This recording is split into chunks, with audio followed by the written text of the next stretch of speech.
شاه بسم الله الرحمن الرحیم. ډاکټر صاحبانو په دې هیله چې ښه به یاست، تېره ورځ به په خیر تېره سوې وي. موږ تاسې پرون درس کې ډاکټر صاحبانو د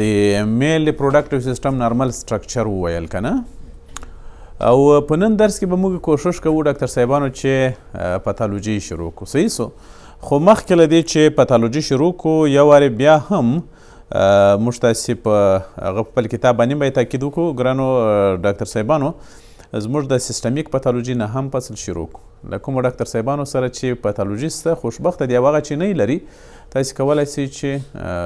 ترلاسه یې کړئ، ادرس یې له دوی څخه واخلئ. دا ډېره ښه ده، ځکه چې تنها داسې عوایم شیان نه زده کېږي تر څو تاسې سره یو بیکګراونډ پروت نه وي. صحیح سو. ډاکټر صاحبانو پرون موږ تاسې په ریپروډکټیو سیسټم کې هغه مهم ارګنز وویل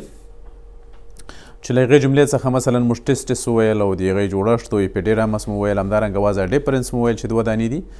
او همدارنګه سیمینل ویزیکلز مو وویل، پروسټاټ ګلینډ مو وویل ډاکټر صاحبانو، پینس مو وویل. صحیح سو. مختلفې وظیفې مو وویلې دي دغو هر څه. نو په دې باندې وخت نه ضایع کوو، ځو مخته. دا هم یو بل ډیاګرام دی ډاکټر صاحبانو چې همدغسې دی لکه پرون چې ما درته رسم کړی و، همدغسې تقریبا هغو ته یو څه نږدې ده.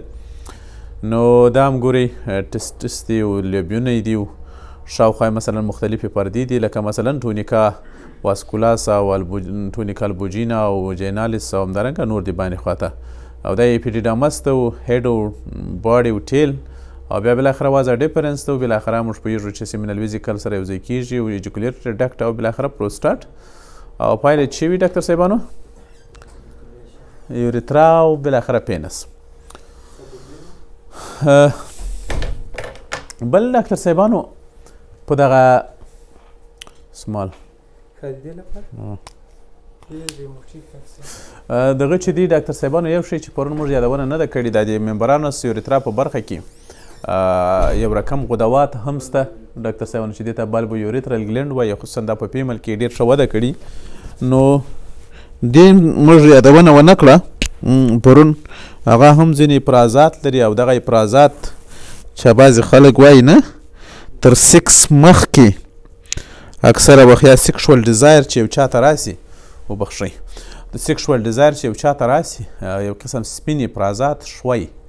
وځي خارجیږي، او هغه اکثره وخت له دې ځای څخه وي ډاکټر صاحبانو. صحیح سو. ښه، په هر صورت ډاکټر صاحبانو اوس موږ راځو د میل ریپروډکټیو سیسټم پاتالوجي ته. صحیح سو. میل ریپروډکټیو سیسټم کې ډاکټر صاحبانو موږ تاسې تر ټولو لومړی ناروغیانې چې باید ورباندې پوه سو هغه به کانجینیټل ناروغیانې وي. په نننۍ درس کې به ډاکټر صاحبانو موږ تاسې کانجینیټل ناروغیانې وایو،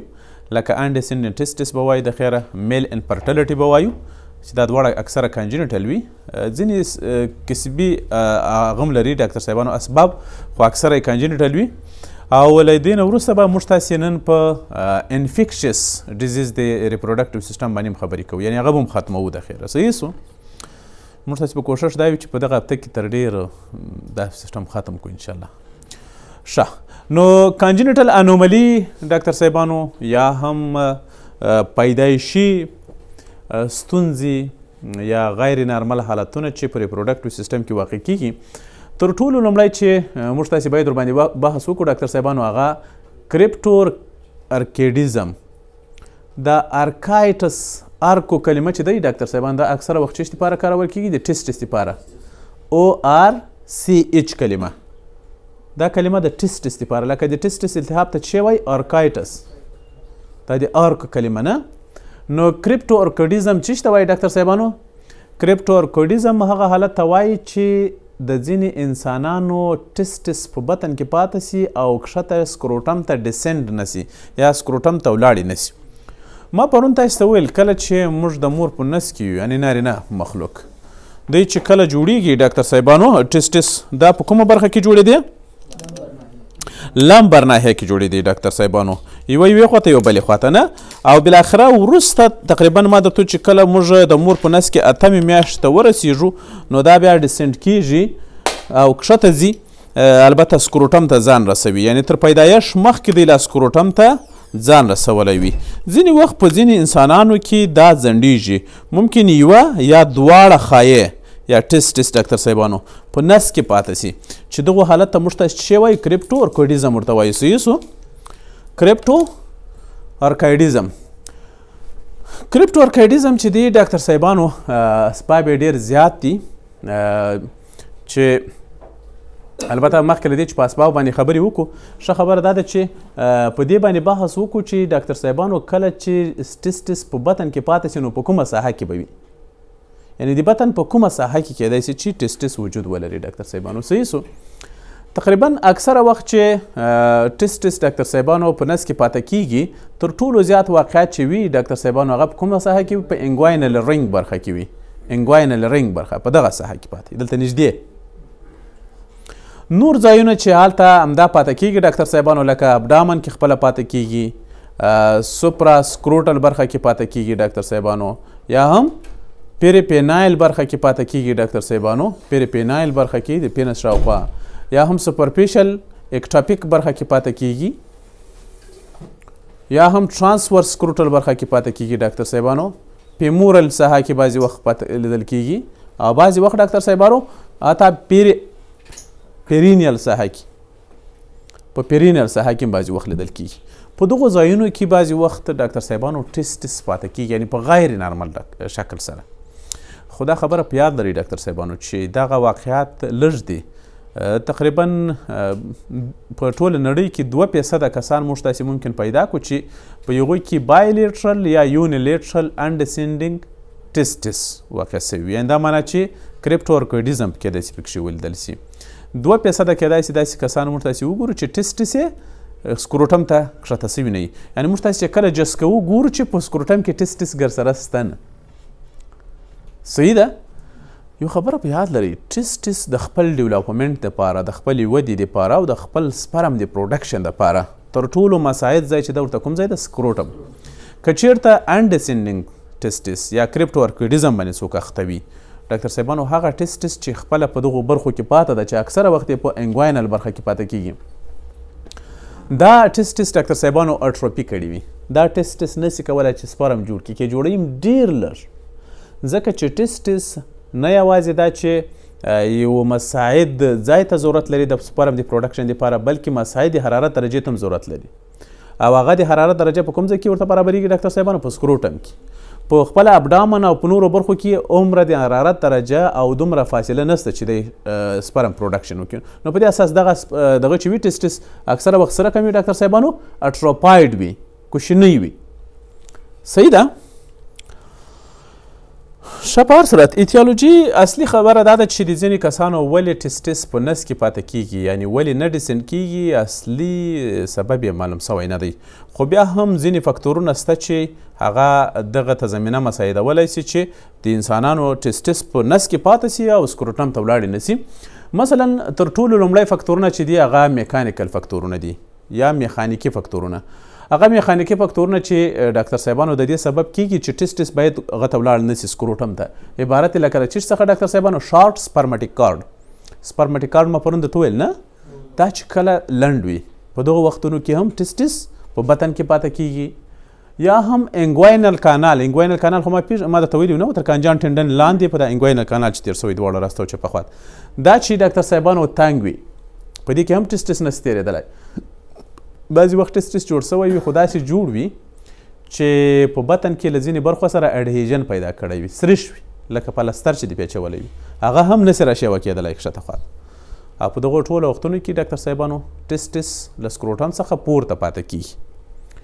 بل جنیټیکي فکتورونه دي ډاکټر صاحبانو په خاص توګه سره په هغو کسانو کې وایي کریپټو ارکایډیزم ډیر واقع کیږي چې هغه